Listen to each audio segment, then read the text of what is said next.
We are now joined by the race-winning driver of the Quaker State 400, available at Walmart here at Echo Park Speedway. We're going to open right up the questions. We are going to start with Chris in the back and work our way around.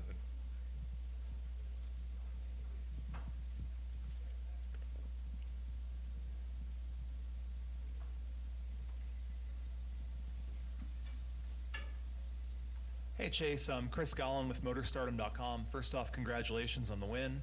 I wanted to know how it felt tonight hearing number one, the reaction from the crowd after 44 races without getting to hear him do that.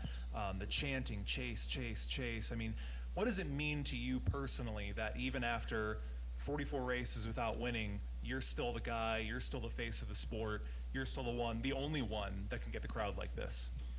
Yeah, thanks. It was, just truthfully a pretty surreal moment. I mean, there's really only been one other time in my career that I felt like, I don't even know. I'm not even sure that anything has ever matched that. Like, that was just, it was crazy. I've never been on stage and been a singer or anything like that, but I would have to imagine, it would have to feel something like that. It was just, such an incredible experience, and to your point, I think that it just kind of goes to show how great our fans have been to me and to us, and it just kind of really makes you appreciate them even more for really sticking with us and not giving up hope, and ultimately being able to give both me and my team an experience like that, because of their determination and unwillingness to quit on us is really cool. So just, grateful to have experienced that, something I remember for the rest of my life. Winning at home was incredible the first time, and they feel different, but this one, Saturday night, under the lights, been a while since we won. Getting ourselves a win and advancing up on the playoff thing, and just all the things that have come with this, that was that one was up there for sure, and grateful to have experienced it. Do you think that was the loudest you've ever heard the crowd after any of your wins? It was for me, for sure. I mean, I can't think of one that was any louder than that. That one was, it was different. I mean, it was different. There was a couple times. There was one time throughout the night that I guess they had taken out their cell phones or something and had the lights on. We were coming to a restart, and I was like, man, it was just visibly from my seat, it caught my attention. And typically it's kind of hard to get a good angle at that, but that just caught my attention. And I was like, man, this place looks good tonight, And to see him that excited after the race for me was just, it was crazy. It was crazy. It was surreal. I don't really know how else to describe it, and it's just one of those moments you wish you could bottle up, and get it out every now and again, and live it, relive it. But I try to box it up the best I can and make sure I never forget it. Thanks, Chase. Thanks. We'll go next to Bob. Bob Pockers, Fox Sports. You said after the race it was a wild race. Is there any more satisfaction from just a driver's standpoint to win a wild race? Just to win a race, is nice. In general, I'm not going to get picky with whether it's wild or boring. It was nice to come out on the good end of that. It could have been one of five or six of us, there at the end, and I think. For me, fortunately, the runs just really timed up at the perfect time, and we were able to do something with them. But I'm proud of race wins, whether they're wild or boring or lucky or whatever, anywhere in between. And how would you rate your burnout? And did you have a plan for it? Because it seemed to be pretty sweet. Was it? Oh, that's cool. I'm glad to hear that. I did not have a plan. There was no plan. It was very much just in the moment, and tried to do what I could to make it cool and hope that everybody enjoyed it. That was about all. That was all. I definitely did not have time to think through what kind of a burnout I was going to do if we won that race. I mean, it was just chaos. So, but yeah, hope it was good for everybody. We're gonna go next to Doug.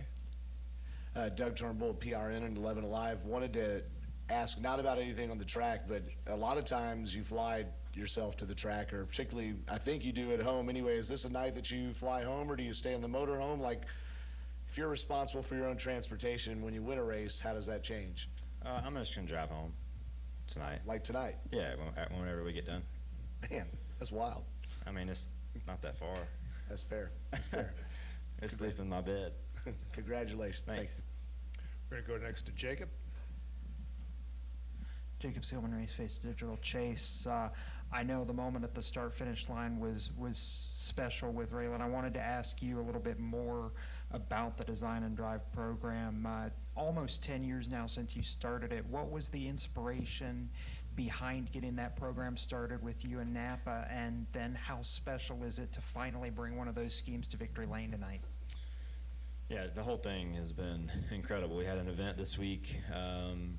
It was the 9th year of Design to Drive, and we felt like there's been a lot of influential people that have made that foundational effort what it has become today. I think it far outgrew our expectations of what we thought it would ever be. That's large in part to Napa for them, they literally pay for a race and say, here, you just take this and do whatever you want with it. How often do you see that? Never, right? So I think that's pretty special.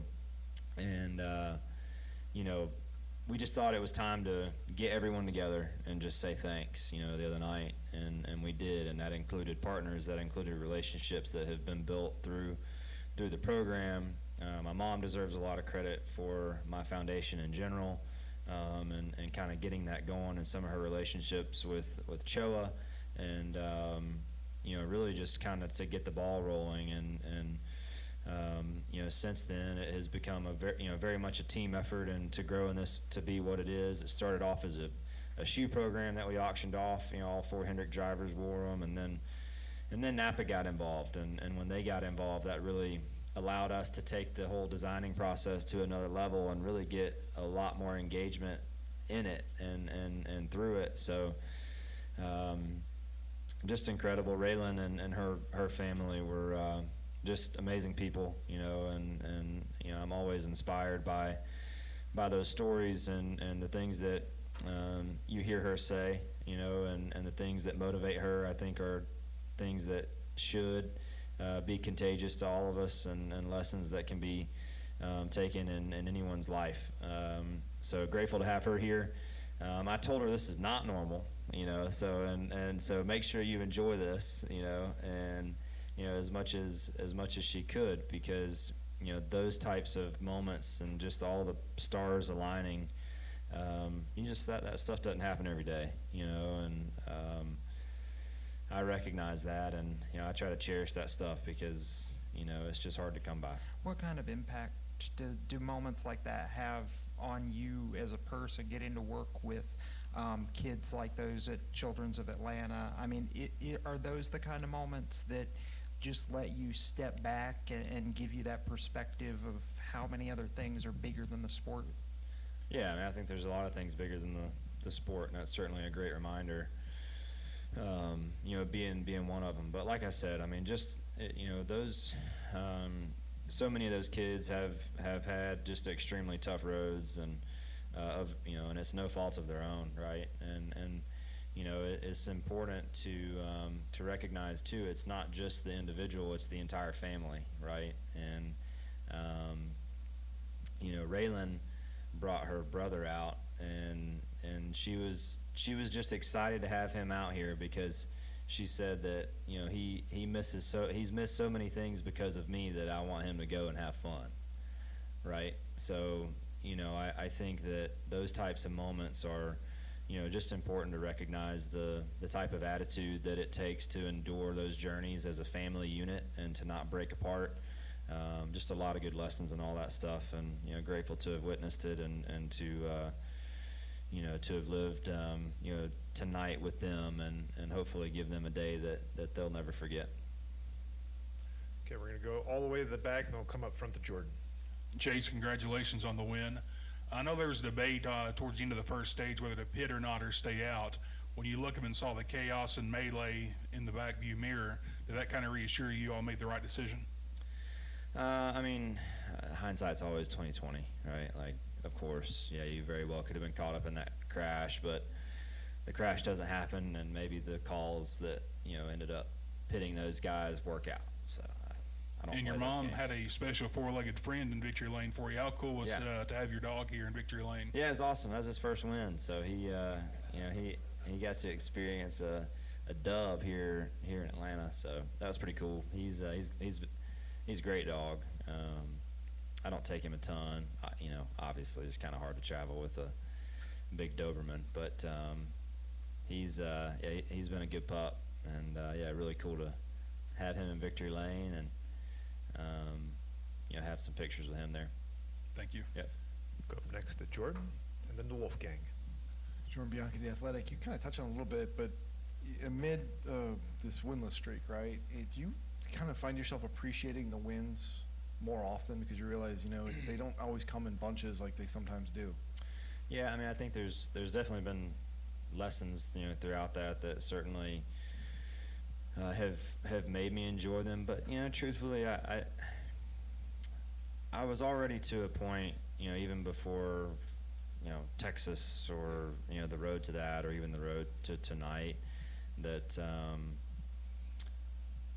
I think I knew that to a pretty large degree, and truthfully, I think the road to one was long enough and there had been enough close calls and enough just gut-wrenching losses in all those second places that led to Watkins Glen that fortunately I think that I got a pretty good taste of that, or unfortunately, however you want to look at it, but I got a pretty good taste of it early on.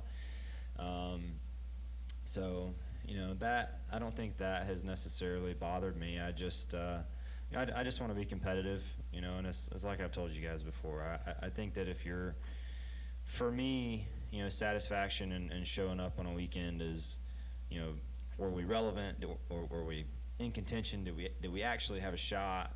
Were we up there with pace and doing the right things? Because I believe that in this sport, if you're doing all those right things, A, that's something to be proud of, and B, if you're doing them regularly, you're going to get your turn. And I thought tonight was a great example of that. Truthfully, the past 3 or 4 weeks have been a good example of that. We've had some good runs. We've put together some great races, had some good finishes, and just had ourselves in the hunt tonight, and the cards fell our way. And that's the goal every week, is just to keep yourself in the hunt and be right there in the mix. And certainly, if things work out, I'll always cherish and enjoy them as much as possible, because they are hard to win, and nobody has anything promised to them. So I recognize that, and I'll never take that for granted in those moments, and especially to do that here at home. When you have this stretch where it can be frustrating, right? And how do you not start pointing fingers, whether at yourself or the team, and start questioning different things going on, and we need to change this, or why aren't we doing this? How do you maintain the focus forward that you seem to have? Well, I think that's large in part to Alan, our relationship together, and I just a large part of our group has been the same since I got here. And, obviously Alan and I have been working together for 10 years now, and there have been some personnel changes here and there. So, totally understand that. But when you climb and, when you're fortunate enough to climb the mountain and to be able to stand at the top of the mountain with someone, that's an incredible achievement, right? And that's something that he and I will always cherish and remember, and we did that together, right? And, since then we have, failed to climb that mountain, again, like we want, and we've fallen off of it a few times. And for me, it's really, really important to climb that mountain with the same people that we did the first time, and know that we never quit on each other. That's just a really important piece of the puzzle for me. I'm not sure it would really even feel the same if we all jumped ship And, I alluded to it on TV earlier, but I'm just really proud of all of our guys for not doing just that and just showing up every week and having great attitudes and just doing everything in their power to put the car and the product on the racetrack that they do in the car, the effort they put in going over the wall, the way Alan brings intensity to the racetrack and calling races, to meetings, to making sure he's getting everything out of me. Like, it's just all right there. And we have such a good group and a good, talented group of people that are really driven and motivated, and good people away from the racetrack too, that it's just, you can't quit on that. We go to Wolfgang, then to Dustin, my man the Braves had back there. Chase, first of all, congratulations. 2 questions. At stage 2, you were just inches behind Reddick.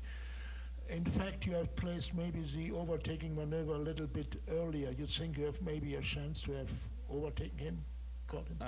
Maybe. I mean, I tried. I tried my best. I came up short. Yeah. So I don't know. What do you want me to do? Try again? And then the second question is, shortly after the restart of the last caution when Haley spun out, you were for 1 or 2 laps in the sandwich of the 2 RFK cars, Keselowski and Peugeot. Yeah. You were thinking at that time that could be a little bit risky for you? I mean, certainly the numbers were not in my favor at that point, and I knew that. And Alex did too, right? He and I were it was kind of me and him against the 17 and the 6. And, both Brad and Chris are great speedway racers, and they're really fast, and they were doing a really good job controlling the race. And it was really difficult for me to get and have any sort of control. I just felt like I was always, they always had a big run on me anytime I got the lead, and I didn't really know how to defend that. And I was just hoping that Alex and I could somehow get in the middle of that and give one of us a shot. And fortunately, all the cards kind of fell right, there in the closing laps to get a couple big runs. Got a 2 for 1 there, getting into 1, got to 2nd. Somehow Alex got to 3rd, and at that point, I think whether roles were the way they were or roles were reversed, if he and I did anything but push one another in that situation, we were handing the race to Brad, right? So we just, he did me a huge solid and lining up and giving me a big shove. And it was enough for me to get by Brad and get back around there to finish it off. Yep. Next to Dustin. Dustin Long, NBC Sports, kind of continue that. If you didn't have Alex behind you on that last lap, and when we saw big moves, how might that have changed, or what would that have allowed you, or maybe limited you in what you could have done with not having Alex in that case? I mean, yeah, obviously, who knows in that situation, right? Like, I think off of 4 coming to the white, I alluded to it a second ago, but if he takes me too wide right there, the race is over, more than likely. We're going to drag each other back. There was a pretty big gap back to 4th, if I'm not mistaken. I haven't watched it back closely, but the way I remember it, there was. So then we're kind of letting Brad get away, and at that point, we would have been side by side down the front, and probably side by side through 1 and 2, and we're never going to have enough time. So he and I both knew that the only shot we as a company had at that juncture was to line up and push, and hope that something worked out good, in our favor, because at that point it was 2-on-1. Whether it was he or I think that. Obviously we both want to win, and I recognize that he gave me a great shove. I recognize that he took his run on Brad too to try to get himself to 2nd, which ultimately helped me as well. Those are all things that I remember, and we'll do everything we can do to try and bring fast cars over the course of the next number of weeks, and hope those guys can get a win. I think they deserve it. They've been fast. He's had a terrible run of luck, I feel like, over the last month. So it'd be nice to see him, grab a win and get in. back. Yes, Al Romero, Southern Race Week Radio. Congratulations, Chase, on the win. Thanks. Let me ask you this. We saw a lot of emotion after your win there, and you went into the crowd and celebrated with them, something we don't rarely see you do when you win. Where does this win stack up in the wins you've had in your career in the Cup Series? Yeah, it's up there for sure. I mean, just the whole thing. I mean, I talked about it a little bit, but just it's always such a whirlwind. Like from the time the race ends to the time I get in here, like I haven't just had a minute. You know what I mean? And sometimes it takes a minute. And to Doug's point, I'm gonna get to drive home and I get to have a minute to myself, and I'm looking forward to that. And I'll probably have a better answer for you, later on. But tonight was really special. I can tell you that. And just the way the stars aligned and everything that went into the deal, and having the Mills family here, and a lot of people from Napa Genuine Parts and Cox Automotive with Kelly Blue Book, and just Coca-Cola. Fortunate to have a lot of Atlanta-based partners, and it's not just home for me; it's kind of home for the entire car. And that's kind of a rare thing to share with your sponsors, but it's just a special deal. So I had my mom here tonight. That was really cool. Just a lot of stuff, and I haven't even thought about all of it. So as I reflect, I'll probably give you a better answer, but it's pretty special. Go next to John. We'll wrap up with the man in black there in the back. John Newby, Savage Ventures. So first off, inspection's clear and you're good. Oh, that's good. So I've been on the other end of that, so. And then my actual question was, according to the broadcast, you were one of only 4 drivers who was not involved in some sort of incident. So with the ability that you had to make aggressive moves, slice and dice of the field, how did you pull that off? Because I know the car wasn't handling the best early in the race. Yeah, I mean, I think just good fortune, luck, at certain points. I mean, there's certain times when accidents happen. I mean, there's just very little you can do, truthfully. So we were in good positions at good points in time for us, and there'll be some point down the road that we won't be, and that's just racing. But fortunately, it worked out for us tonight, and was able to stay out of the mess. And Alan made some good calls there early to keep his track position, and that typically is bettering your odds, right? So you can do some stuff, but you're never totally safe. But yeah, I don't really have a good answer for you other than it just kind of worked out. And fortunately, I had a fast car, and all the cards fell our way there at the end. Okay, we'll wrap up in the back there. Declan Williams, the Pony Finish. Chase, congrats on your 20th career NASCAR Cup Series win. I want to talk about towards the end of the race, working with Alex Bowman there at the end. Before the Justin Haley caution, it seemed like Brad and Chris Buescher were up there with you guys as well, fighting to take the lead there. Once he faded off, or Buescher faded off at the end of the race, I mean, how big was it having Alex there in your back pocket to get around Brad and hold him off? Yeah. I mean, we talked about it a little bit a minute ago, but he was a great teammate in that moment for sure. And like I said, I think we're coming off 4 to the white, and if he takes me too wide, we are all but just saying, here, Brad, you can win, which,